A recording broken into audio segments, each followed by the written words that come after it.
So Vadachennai படத்துல அமீர் கேரக்டரை அந்த 4 பேர் குத்தி கொலை பண்ணிட்டு இருக்கும்போது அங்க அவரோட தம்பியான டேனியல் பாலாஜியும் சரி, அங்க தன் உயிரையே விட்டுட்டு இருந்த அமீரும் சரி, 2 பேருமே அந்த 4 கொலைகாரங்களை மன்னிச்சு விட்டுருவாங்க.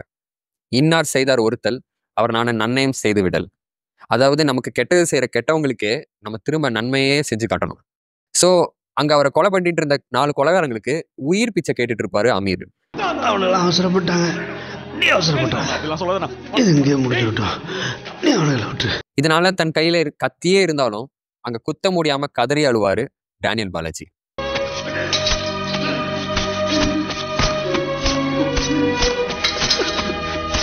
இது எப்படி பாசிபிள்? ஐ மீன், இது படம்னு எனக்கு தெரியும். பட் இருந்தாலும் இந்த மாதிரி ஒரு மனசு எப்போ எப்படி எதனால ஒரு மனுஷனுக்கு வரும்? இன்ஃபேக்ட் இந்த குரலையே திருவள்ளுவர் எதுக்காக எழுதினாரு? ஏன்னா சும்மா ஆட்டோ பின்னாடி பஸ்ஸு பின்னாடி இந்த குரலை எழுதி போடுறதுலாம் சாதாரண மேட்டர். பட் நடைமுறை வாழ்க்கையில இந்த குரலை இம்ப்ளிமெண்ட் பண்ணி அந்த குரலை செயலா மாத்துறதுன்றது ரொம்ப கடினமான விஷயம். வேலைக்காரன் படத்துல சொல்ற மாதிரி உலகின் தலை சிறந்த சொல் செயல். ஸோ அந்த மாதிரி இந்த குரலை செயலா அமீர் எப்படி மாத்தினாரு, சாகும்போது கூட கெத்தா எப்படி சாகுறாரு, அதை பத்தி தான் இந்த வீடியோவில் நம்ம பார்க்க போறோம். ஸோ இந்த கொலையை நம்ம ஃபர்ஸ்ட் அனலைஸ் பண்ணி பார்த்தோம்னா, இது பேசிக்கா ஒரு ஜூலியஸ் சீசர் கொலை. யூடியூப் ப்ரூட்டஸ் அப்படின்னு சொல்ற அதே நம்பிக்கை துரோகம். அவரோட வளர்ச்சி பிடிக்காம அவரோட ஃப்ரெண்ட்ஸே அவரை குத்தி கொலை பண்றாங்க. இன்ஃபேக்ட் 23 டைம்ஸ் ஸ்டாப் பண்ணி கொண்டாங்க ஜூலியஸ் சீசரை. ஸோ அமீரோட கேரக்டர் பேர் ராஜன் படத்துல, பட் ஜூலியஸ் சீசர் ஒரு ராஜா நிஜத்துல. ராஜன் ராஜா, என் மட்டும்தான் வித்தியாசம், மற்றபடி எல்லாமே சேம். ஒரு கொடூரமான பிட்ரேல். பட் நல்லா ஒத்து கவனிச்சோன்னா இந்த கொலை ரொம்ப ரொம்ப காம்ப்ளெக்ஸ். ஃபார் எக்ஸாம்பிள், இது கொலையே இல்லை, இது ஆக்சிடென்ட். ஏன்னா கொலை பண்ணுறதுக்கு ஆயுதத்தெல்லாம் செட் பண்ணி விட்டுட்டு கொலையவே கேன்சல் பண்ணிடுவாங்க அந்த 4 பேர். பட் தற்செயல ஆக்சிடென்டலாக ஒரு கத்தி அந்த டேபிள்லேருந்து கீழே விழும்போது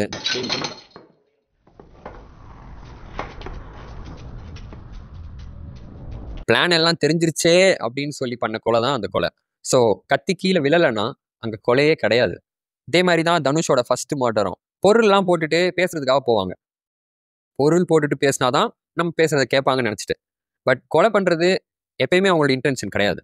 பட் திடீர்னு தற்செயல ஆக்சிடென்டலாக பொருள் பேண்ட்லேருந்து கீழே நழுவி விழும்போது ஜெயிலர் படத்தில் சொல்கிற மாதிரி பேச்சு பேச்சாக இருக்காமல் வீச்சாக மாறிடும். ஸோ பொருள் விழாமல் இருந்திருந்தா அங்கே மர்டரே கிடையாது, அண்ட் பொருள் விழுறது ஒரு ஆக்சிடென்ட். அண்ட் பொருள் கீழே விழுந்த அப்புறம் நடக்கிற கொலை கூட ஒரு கொலை இல்லை, அது செல்ஃப் டிஃபென்ஸ். தம்பி சாக போறான்னு பயந்து தனுஷ் குத்த, தனுஷ் சாக போறான்னு பயந்து தம்பி குத்த, கத்தி ஊரை கூட்டினா 2 பேரும் செத்துருவோன்னு பயந்து தனுஷ் அவரை ஒரேடியா கொலை பண்ண. இந்த மாதிரி தான் உயிரை காப்பாத்திக்கிறதுக்காக நடந்த கொலை தான் அந்த மொத்த கொலையுமே. சிமிலர்லி ராஜன் விஷயத்துலையும் திடீர்னு சேர்ல இருந்து எந்திரிச்சோன்னே அவர் எதுக்கு எந்திக்கிறாருன்னு புரிஞ்சுக்காம நம்மளை கொல்லதான் எந்திக்கிறாரோன்னு பயந்து போய் பின்னாடியிலேருந்து வந்து குத்துவாரு செந்தில். ஸோ ரெண்டுமே செல்ஃப் டிஃபென்ஸ் மர்டர். தான் உயிர் போயிருன்ற பயத்துல தான் இன்னொருத்தவங்க உயிர் அவங்க எடுப்பாங்க. அண்ட் அதே சாரியா தான் தனுஷும் கேட்பாரு. இல்லைன்னா நீ அவனை குத்திட்டு இருப்பனா. அதே கெட்ட வார்த்தை, வை பிளட் சேம் பிளட். ஸோ கூட்டி கழிச்சு பார்த்தோம்னா ராஜனை எப்படி வில்லன் கொல்லுவானோ அதே மாதிரி தான் வில்லனை தனுஷ் கொல்லுவான். அண்ட் ராஜனை எப்படி செந்தில் பின்னாடியிலேருந்து குத்துவானோ அதே மாதிரி தான் தனுஷ் செந்தில பின்னாடியிலேருந்து குத்துவான். பட் இந்த கேரம் போர்ட் கொலைக்கும் ராஜன் கொலைக்கும் ஒரே ஒரு வித்தியாசம் என்னன்னா, ராஜன் அதுக்கப்புறம் 23 டைம்ஸ் ஸ்டாப் பண்ணுவாங்க, பட் தனுஷ் சும்மா விட்டுருவாரு. ஸோ பார்க்கறதுக்கு தனுஷ் அங்கே கருணை காமிச்ச மாதிரியும் அந்த 4 பசங்க கொடூரமாக கொலை பண்ண மாதிரியும் தெரியும். பட் உண்மை என்னன்னா, தனுஷ் அங்கே காமிச்சது தான் கொடூரம், அந்த 4 பேர் காமிச்சது அங்கே கருணை. Basically it was mercy killing. So Dhanush செந்தில ஒரே குத்தோட விட்டதுனால செந்தில் அதுக்கப்புறம் ஒரு ஹேண்டிகேப்டா வாழ்க்கை முழுக்க ரொம்ப கஷ்டப்படுவார். ஆனால் வில்லன்ஸ், நீ இப்படி கஷ்டப்படுறது எங்களால் பார்க்க முடியலண்ணா, நீ சீக்கிரம் செத்துருனா அப்படின்னு சொல்லி அவருக்கு ஃபாஸ்டான டெத்தை கொடுக்கணும்னு சொல்லி 23 தடவை குத்தி கொலை பண்ணுவாங்க. ஸோ கண்ணால் பார்க்கறதுக்கு அது ஒரு கோல்டு பிளட்டடான மர்டரா தெரிஞ்சாலும் ஆக்சுவலாக காதால கேட்கறதுக்கு அது ரொம்ப வார்மான ஒரு ரொமான்டிக் லவ் சீன் மாதிரி இருக்கும். ஏன்னா அண்ணனுக்கு நீங்க தாண்டா எல்லாம் அப்படின்னு ராஜன் சொல்றதும், உன்னை இப்படி பார்க்க முடியலனா கஷ்டமா இருக்குண்ணா அப்படின்னு சமுத்திரகனி சொல்றதும், அவங்க 2 பேரும் ஒருத்தர கொஞ்சி கொஞ்சி ரொமான்ஸ் பண்ணிக்குவாங்க. ஸோ மொத்தமாக சமரைஸ் பண்ணா, அது கொலை இல்லை, அது ஆக்சிடென்ட். அது கொலை இல்லை, அது செல்ஃப் டிஃபென்ஸ். அது கொலை இல்லை, அது மெர்சி கில்லிங். அண்ட் லாஸ்ட்டாக அது கொலையே இல்லை, அது டைட்டானிக் சீன் மாதிரி தமிழ் சினிமாவில் ஒரு மிகப்பெரிய ரொமான்டிக் லவ் சீன். ஸோ நம்ம எப்படி டீப்பாக அனலைஸ் பண்ணி நம்ம பெர்ஸ்பெக்டிவை கொஞ்சம் கொஞ்சமாக ஷிஃப்ட் பண்ணிக்கிட்டோமோ, எப்படி ஒரு கொடூரமான கொலையை கருணை கொலையாக பார்க்க ஆரம்பித்தோமோ, அதே மாதிரி ராஜன் அந்த 4 பேரை பார்க்கும்போது சி கொலைகார பசங்க அப்படின்னு பார்க்காம சே நம்ம வளர்த்து விட்ட பிள்ளைங்க அப்படின்னு பார்க்குறாரு. ஸோ பேசிக்காக நம்ம எப்போ ஒருத்தங்களை கெட்டவங்கன்னு ஜட்ஜ் பண்ணி பிராண்ட் பண்ணி வைக்கிறோமோ அப்போ அவங்கள நம்ம ஒதுக்கி வச்சுருவோம்.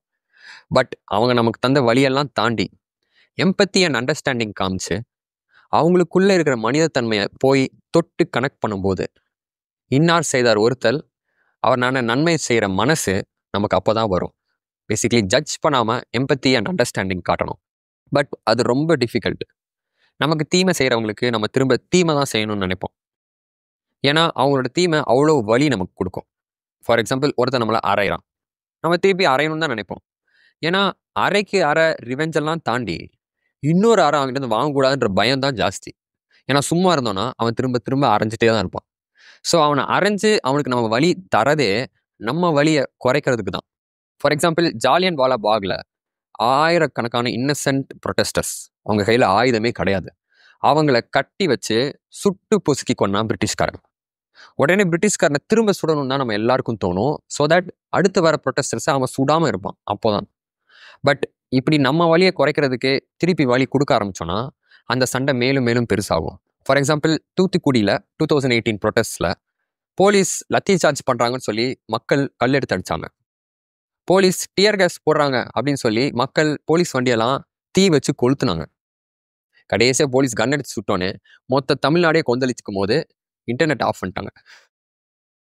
ஸோ வலியை குறைக்க வலி கொடுக்குற ப்ரொட்டஸ்ட் காந்தியோட ப்ரொட்டஸ்டே கிடையாது. இன்ஸ்டன்ட் எவ்வளோ வலி கொடுத்தாலும் அதை தாங்கி வாங்கி மென்று முழுங்கி திரும்ப நன்மையே தர இன்னார் செய்தார் ஒருத்தல் அவர் நன்மையும் செய்து விடல், அதுதான் காந்தியோட ப்ரொட்டஸ்ட். ஸோ நல்லா யோசிச்சு பார்த்தோன்னா பேசிக்கலி போலீஸ் அவங்களோட வலியை குறைக்கிறதுக்கு அவங்க எஸ்கலேட் பண்ணிகிட்டே இருந்தாங்க, மக்கள் அவங்களோட வலியை குறைக்கிறதுக்கு அவங்க எஸ்கலேட் பண்ணிகிட்டே இருந்தாங்க. அந்த சண்டை பெருசாயிட்டே போயிட்டு இருந்தது. And I for an I turn the whole world blind. And கடைசியாக அந்த படத்தையே நம்ம பார்த்தோன்னா அதில் 2 கேரக்டர் இருக்கும், ஒன்று ஆண்ட்ரியா, இன்னொன்று டேனியல் பாலாஜி. இப்போ ஆண்ட்ரியா ரிவெஞ்ச் சூஸ் பண்ணுவா, டேனியல் பாலாஜி ஃபர்கிவ்னஸ் சூஸ் பண்ணுவார். ரிவெஞ்ச் சூஸ் பண்ண ஆண்ட்ரியா நிம்மதியாகவே இருக்க மாட்டான், ஆனால் ஃபர்கிவ்னஸை சூஸ் பண்ண டேனியல் பாலாஜி நிம்மதியாக இருப்பார். Now don't get me wrong, 2 பாதையுமே கஷ்டம்தான். ரிவெஞ்ச் எடுக்கிறதும் கஷ்டம்தான், ஃபர்கிவ் பண்ணுறதும் ரொம்ப கஷ்டம்தான். ஆனால் ரிவெஞ்சில் வர சாட்டிஸ்ஃபேக்ஷன் சிற்றின்பம், வைல் ஃபர்கிவ்னஸில் வர பீஸ் அதுதான் பேரின்பம். திருவள்ளுவரோட குரல் பேரின்பம். ஸோ டோட்டலாக சமரைஸ் பண்ணி பார்த்தோன்னா 3 பாயிண்ட் வரும். முதல் பாயிண்ட், வலியை குறைக்கிறதுக்கு வலி கொடுத்தோன்னா அவங்களும் வலியை குறைக்கிறதுக்கு வலியை கொடுத்து 2 பேரும் மாற்றி மாற்றி எஸ்கலேட் பண்ணி ஒரு டாக்ஸிக் லூப்பில் இருப்போம். அண்ட் அந்த லூப்பை பிரேக் பண்ணுறதுக்கு எவனாவது ஒருத்தன் நான் வலியை வாங்கிக்கிறேன் ஆனால் வலி திரும்ப தரல அப்படின்னு சொல்லி இன்னார் செய்தார் ஒருத்தல் அவர் நன்மையும் செய்து விடல்னு முடிவு பண்ணும்போது மட்டும்தான் அந்த லூப் பிரேக் ஆகும். இல்லாட்டி an eye for an eye will turn the whole world blind. Number 2, கஷ்டமான ரிவெஞ்சை எடுத்து அதில் வர சாட்டிஸ்ஃபேக்ஷன் வந்து ஒரு சிற்றின்பம் தான். ஆனால் கஷ்டமான ஃபர்கிவ்னஸை கொடுத்து அதில் வர மன நிம்மதி தான் பேரின்பம். நம்பர் 3, ஒருத்தங்களை ஜட்ஜ் பண்ணும் போது நம்மளால் அவங்களுக்கு திரும்ப நன்மையெல்லாம் செய்ய முடியாது. நமக்கு செஞ்ச கெட்டதெல்லாம் தாண்டி அவங்க கொடுத்த வழியெல்லாம் மீறி எம்பத்தி அண்ட் அண்டர்ஸ்டாண்டிங் காமிச்சு அவங்களுக்குள்ளே இருக்கிற மனுஷத்தன்மையை நம்ம தொட்டு கனெக்ட் பண்ணும்போது மட்டும்தான் நம்மளால் அவங்களுக்கு நன்மை யோசிக்கவே முடியும். பட் அதெல்லாம் ஒரு சாதாரண ஆத்மாவாலாம் முடியாது, ஒரு மகாத்மாவால் தான் முடியும். ஸோ என்னாலே முடியாது. I'll see you in the next video.